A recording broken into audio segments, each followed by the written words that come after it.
आएगी और सृष्टि खत्म हो जाएगी। ये उन बातों में एक है जिसे धर्म और विज्ञान दोनों मानते हैं। दोनों की थ्योरी, तरीका, वजह अलग अलग जरूर हैं, लेकिन जीव जगत का अंत तय है, इस बात पर दोनों एक मत हैं।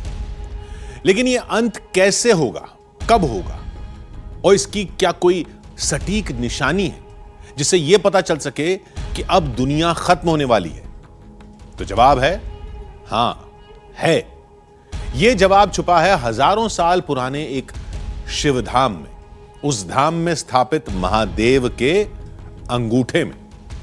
नमः शिवाय। देवों के देव महादेव, करुणा भरी तो नीलकंठ, क्रोधित हों तो रुद्र, लेकिन संहार करें तो महाकाल।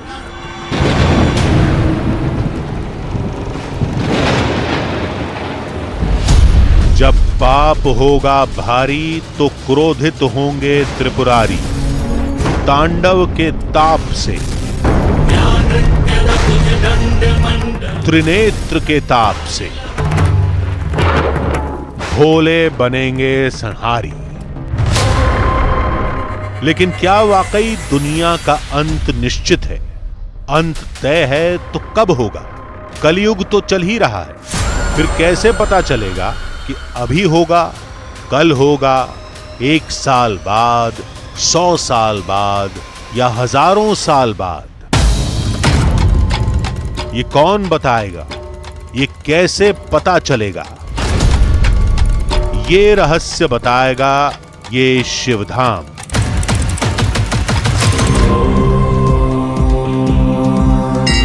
वो धाम जिसके कण कण में शिव है और हर क्षण चमत्कार।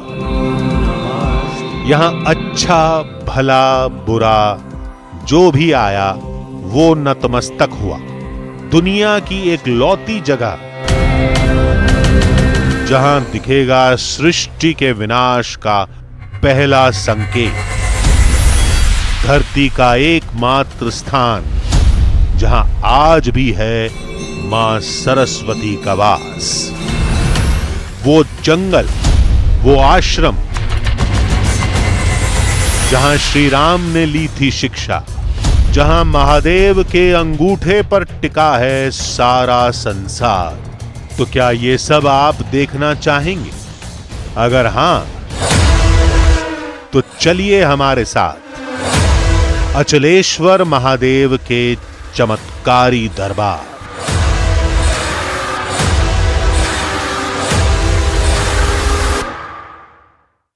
आधी हकीकत आधा फसाना। भागवत पुराण में 4 तरह की प्रलय का वर्णन मिलता है। पुराणों के मुताबिक ब्रह्मा जी के एक दिन में 1 कल्प बीतता है। हर कल्प में 4 युग होते हैं।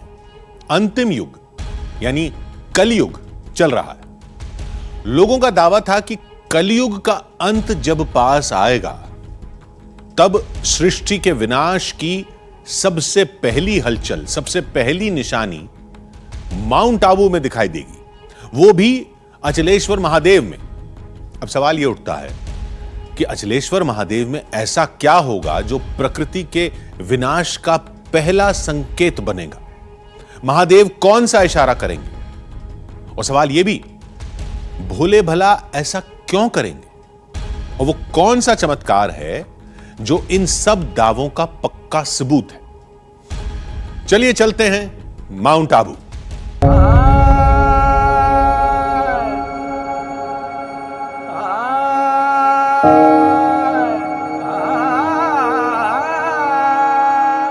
माउंट आबू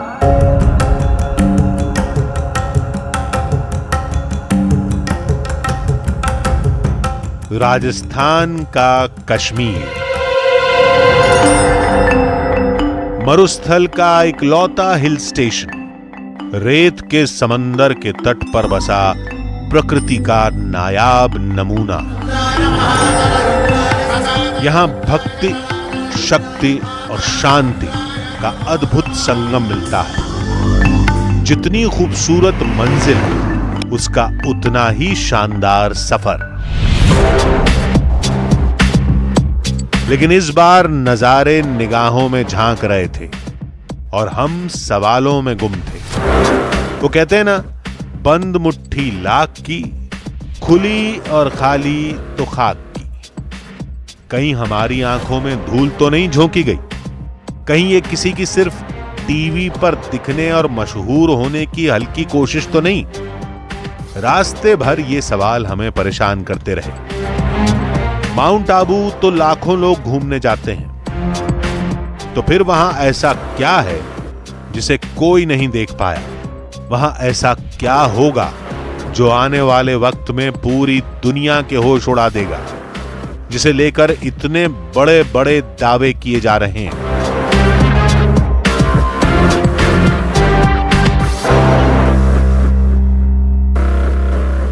एक ऐसा शिव मंदिर जहां पर शिव के प्रतीक शिवलिंग की पूजा नहीं होती है, ना ही उनकी मूर्ति की पूजा होती है। सदियों से उनके अंगूठे की पूजा होती आती है और कहा जाता है कि ये जो पर्वत है ये टिका है उन्हीं के अंगूठे पर। एक ऐसा मंदिर जिसके बारे में कहा जाता है कि ब्रह्मांड का अंत यहीं पर लिखा है। मंदिर जाने से पहले हमें वहां का इतिहास समझना था, और अगर कहानी बताने वाले वहां के पूर्व महाराजा हों तो उससे प्रामाणिक भला क्या हो सकता था?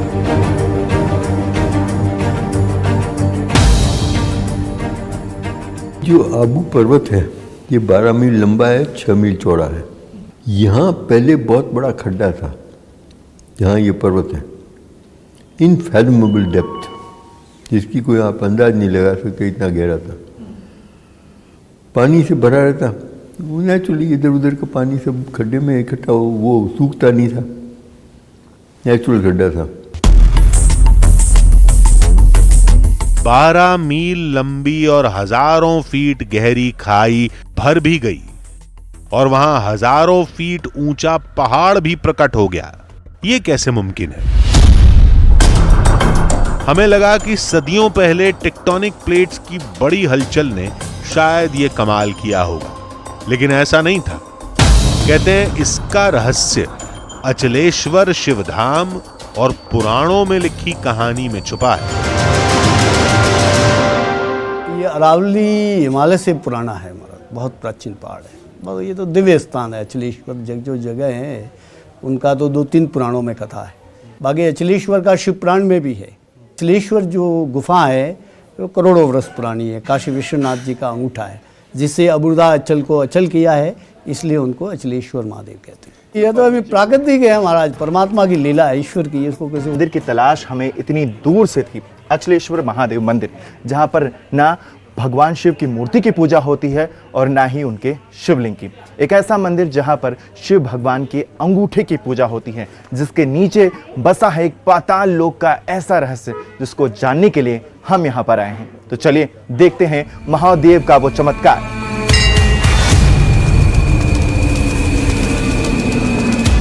मंदिर में पुराणों के प्रमाण हर जगह बिखरे थे।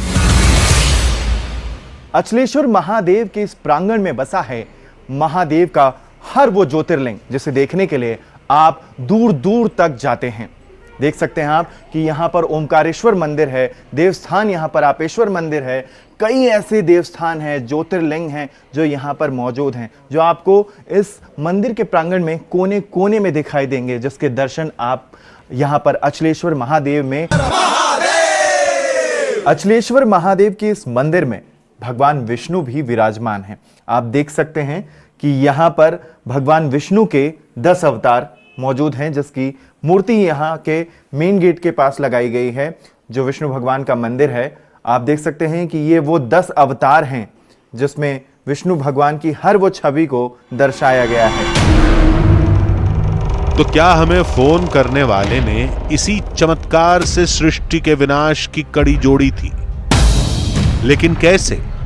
अब यह समझ नहीं आ रहा था कि पहले क्या सुलझाएं, विनाश के संकेत की गुत्थी या पानी का रहस्य? कहानी शुरू होते ही उलझने लगी थी।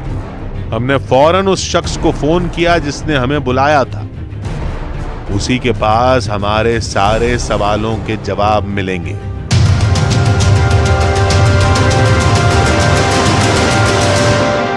अब हमें समझ में नहीं आ रहा है कि हम करें तो करें क्या। एक जो रास्ता जो हमें दिखाई दे रहा है, जो यहाँ के पंडित जी हैं, जो वेदों का ज्ञान भी रखते हैं और माउंट आबू के बारे में जानते हैं, अब सोच रहे हैं कि उन्हें बुला लें और उनसे जानने की कोशिश करें कि आखिर ऐसा यहाँ पर होता क्या है और ये पानी आखिर जाता कहाँ है।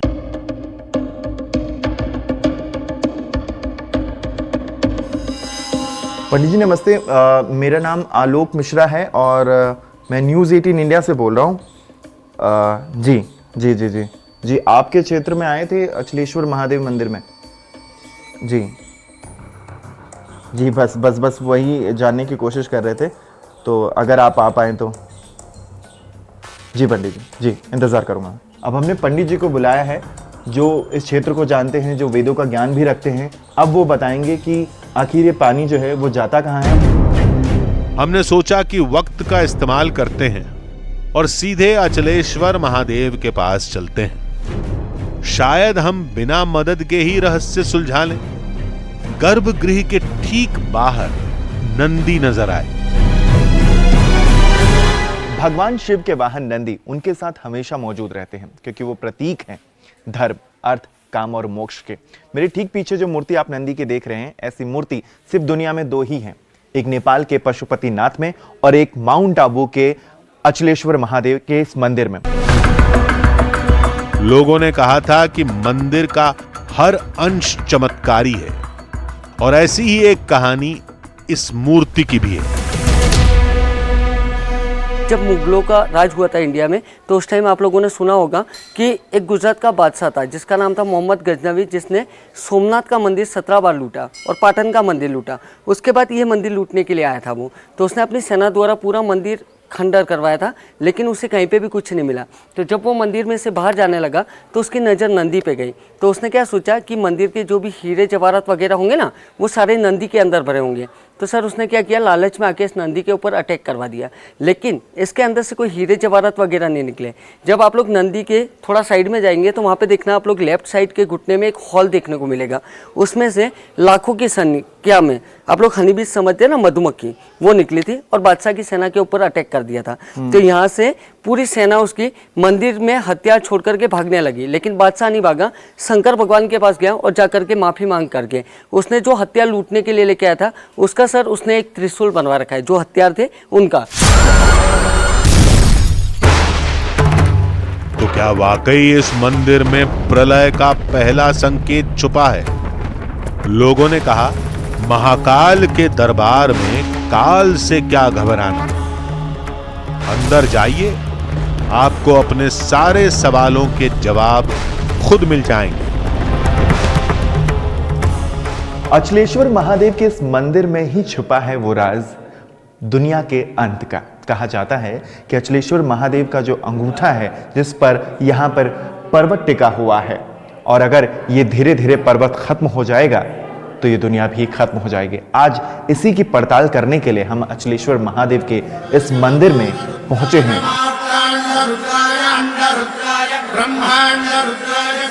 गर्भगृह के अंदर भक्तों की भीड़ थी।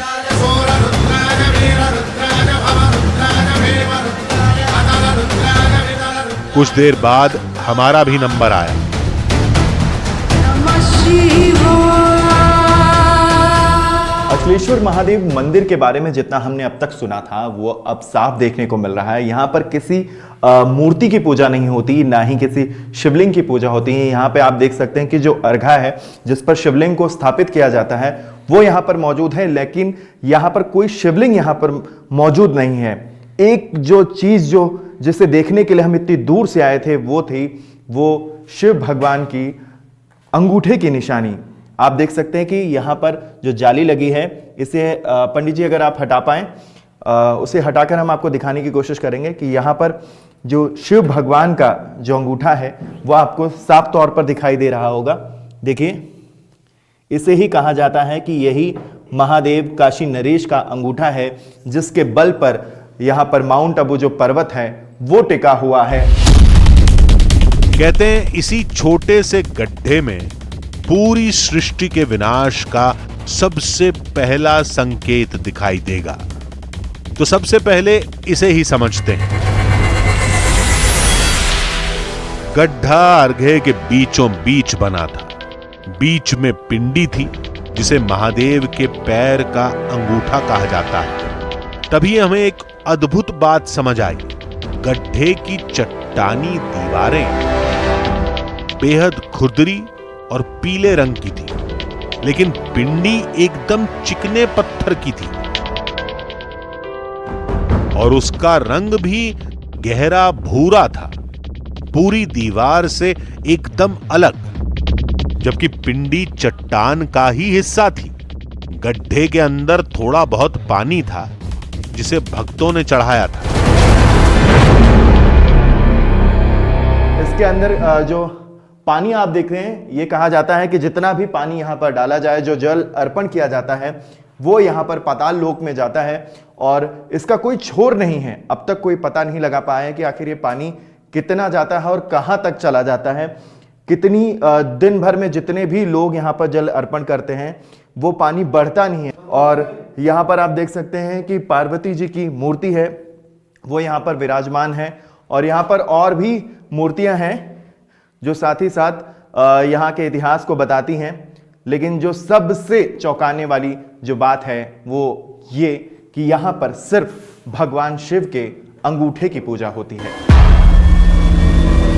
सब सुना, सब देखा, लेकिन ये सब क्या वाकई सच था? अब हर सवाल का जवाब वो देगा जिसे इस इलाके के इतिहास, भूगोल, वेदों और पुराणों का ज्ञान हो, जिसने विनाश की पहली कड़ी को चमत्कारों से जोड़ने का तर्क दिया था। कुछ देर का इंतजार, फिर ये सच पूरी दुनिया के सामने होगा। और जरिया जानते हैं कौन होगा?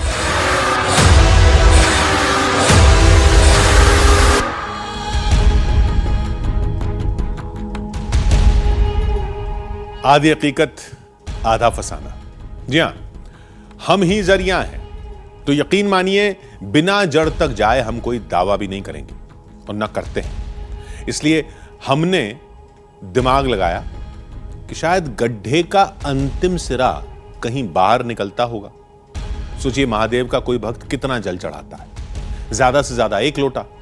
अब उतने से तो गड्ढा भरेगा नहीं। दूसरे भक्त का नंबर आने तक पानी बह जाता होगा और लोगों ने इसे चमत्कार और गड्ढे को खाई मान लिया होगा।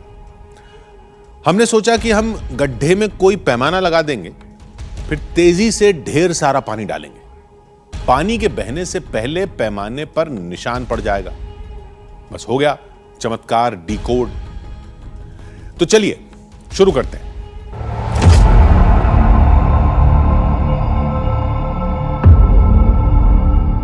माउंट आबू की कहानी युगों पहले अचलेश्वर महादेव से शुरू हुई थी और खत्म भी यहीं से होगी, और उसी के साथ दुनिया भी खत्म हो जाएगी।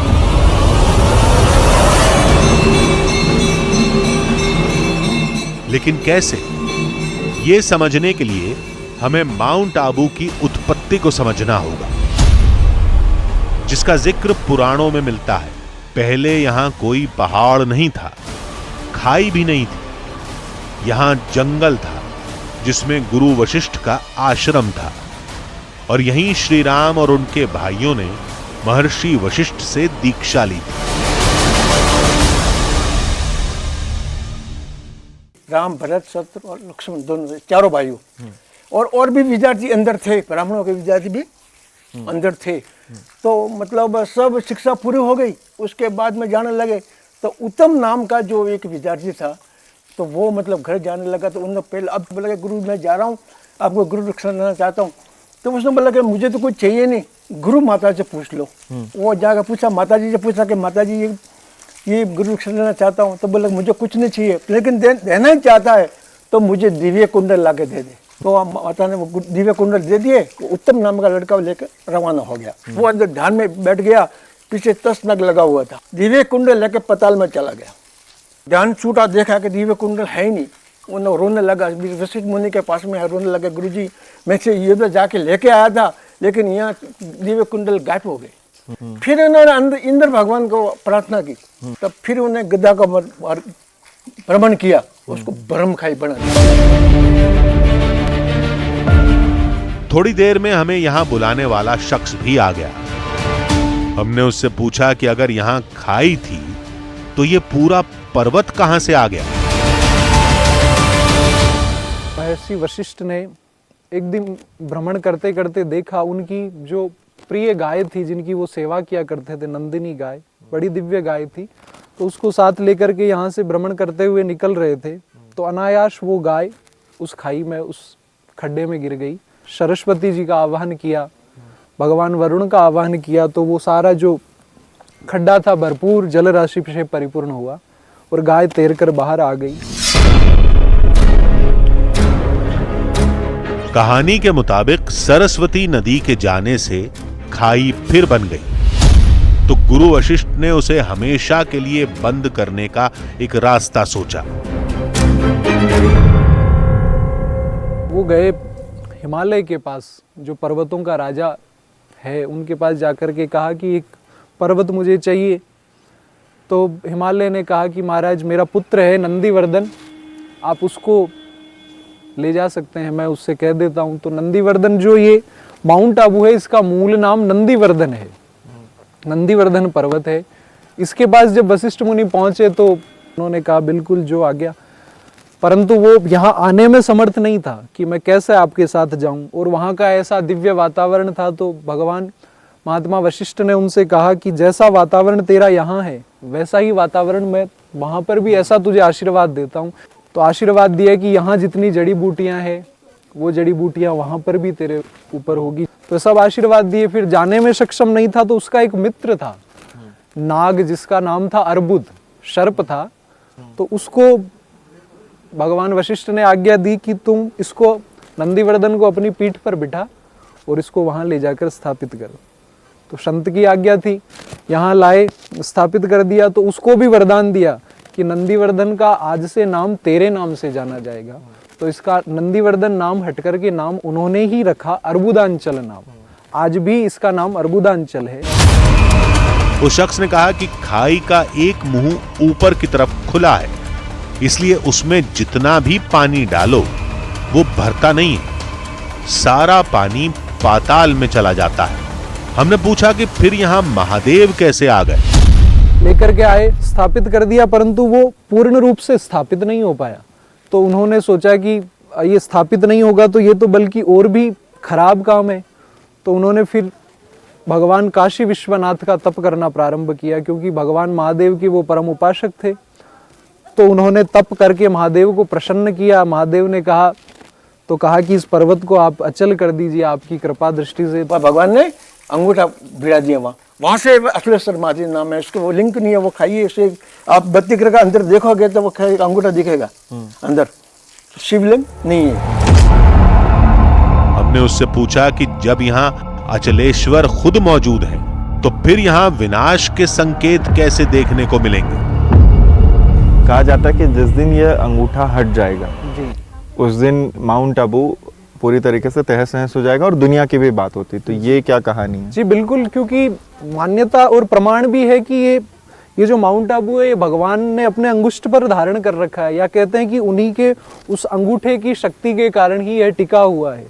अब यहाँ का वातावरण भक्तिमय है, यहाँ आज भी महात्मा तप करते हैं, तो उनके तप के प्रभाव से तो ये सारा पूरा पर्वत टिका हुआ है। कालांतर में अगर अत्याचार बढ़ते हैं, पाप बढ़ते हैं, और हो ना हो तो हो सकता है, क्योंकि संत ऐसा कहते हैं आज भी बड़े बड़े महात्मा की, अगर यहाँ पर पाप बढ़ेंगे तो निश्चित ही प्रकृति है, प्रकृति इसको स्वयं में वापस अपने आप में विलीन कर ले।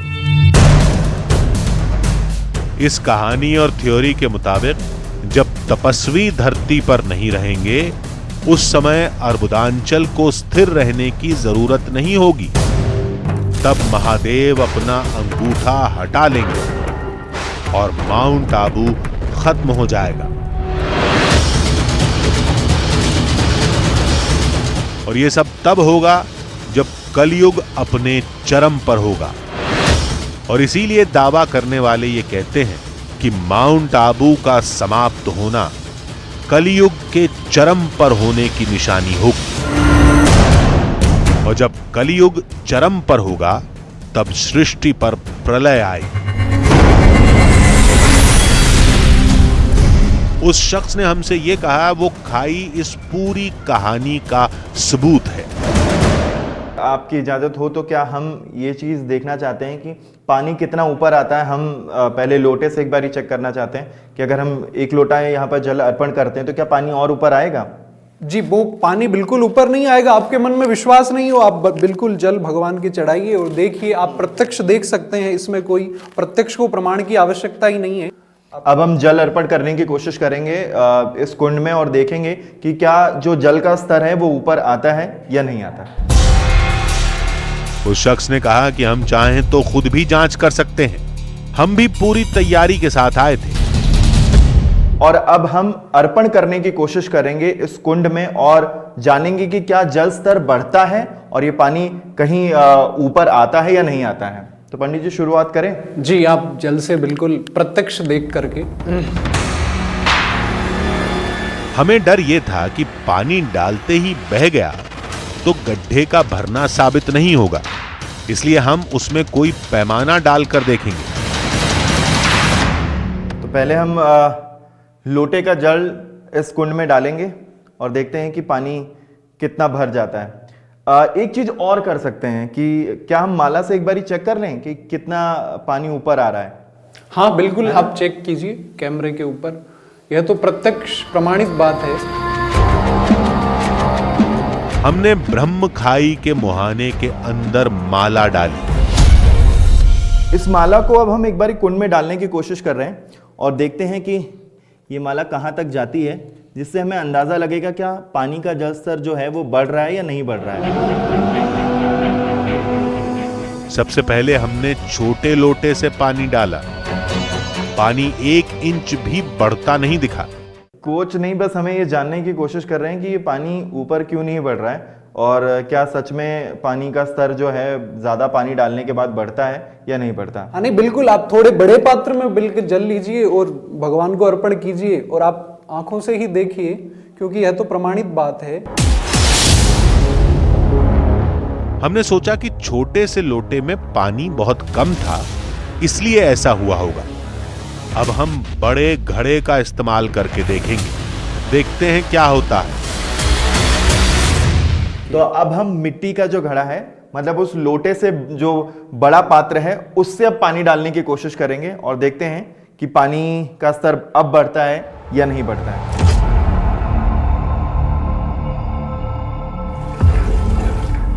हमने घड़े से पानी डालना शुरू किया। यकीन नहीं हो रहा था। हमारी थ्योरी आंखों के सामने फेल हो रही थी। पानी बहकर बाहर जा रहा होता तो गड्ढे के किनारे ठहरे पानी में हलचल दिखती, लेकिन वहां पानी एकदम शांत था। एक और प्रमाण है, पानी में जो सफेद पदार्थ तैर रहा था वो हल्का था। अगर पानी बाहर जाता तो वो भी साथ में बाहर बह गया होता। उसका टिके रहना तभी मुमकिन है जब पानी बाहर जाने के बजाय नीचे कहीं बह जाए, बेहद गहराई में। उस सूरत में वो नीचे जाएगा भी तो हल्का होने की वजह से फिर से ऊपर तैरने लगेगा, जैसे अभी तैर रहा है। फिर भी हमने माला को निकालकर डबल चेक किया। लोगों के दावे सच हो रहे थे और हमारी थ्योरी फेल। लेकिन यहां एक आखिरी कोशिश करते हैं। हमने बड़े मर्तबान से कई लीटर पानी डाला, लेकिन इस बार भी वही हुआ। हमने फिर माला को निकाल कर देखा। अब इस माला को निकालने की कोशिश कर रहे हैं। देखें आप कि जहां तक हमने पानी डाला था, ये जो फूल है इसे हमने पानी के अंदर रखा हुआ था और ये जो पत्तियों पर आप देख रहे हैं, फूल की पत्तियों पर पानी जो है, ये वो है जो अर्पण करने के दौरान रहा। तो जो जल का स्तर है वो 1 सेंटीमीटर भी नहीं बढ़ा। वो शख्स सब कह सुनकर हमसे विदा लेकर बढ़ चला, लेकिन हमारे लिए वक्त वहीं थम सा गया। हम काफी देर तक ठहरे रहे, सोचते रहे, इस काल के अंत में क्या होगा, कब होगा, कैसे होगा। शुरुआत माउंट आबू से होगी या कहीं और से, ये कौन जानता है और कौन मानता है। जो मानता है उसे तर्कों की जरूरत नहीं, और जो नहीं मानता उसके लिए आस्था का हर अंश अंधविश्वास है। हमने ये जाना कि जिसे जो मानना है वो मानता रहे, लेकिन भक्तों के लिए शिव ही शाश्वत, शिव ही सत्य और शिव ही सुंदर है। अर्बुदांचल को बचाने और बसाने वाले भोले हैं, तो प्रलय लाने वाले महाकाल भी वही हैं। इसलिए युग की चिंता छोड़कर, प्रलय को भूलकर सद्मार्ग पर चलिए। धरती अपने आप बच जाएगी।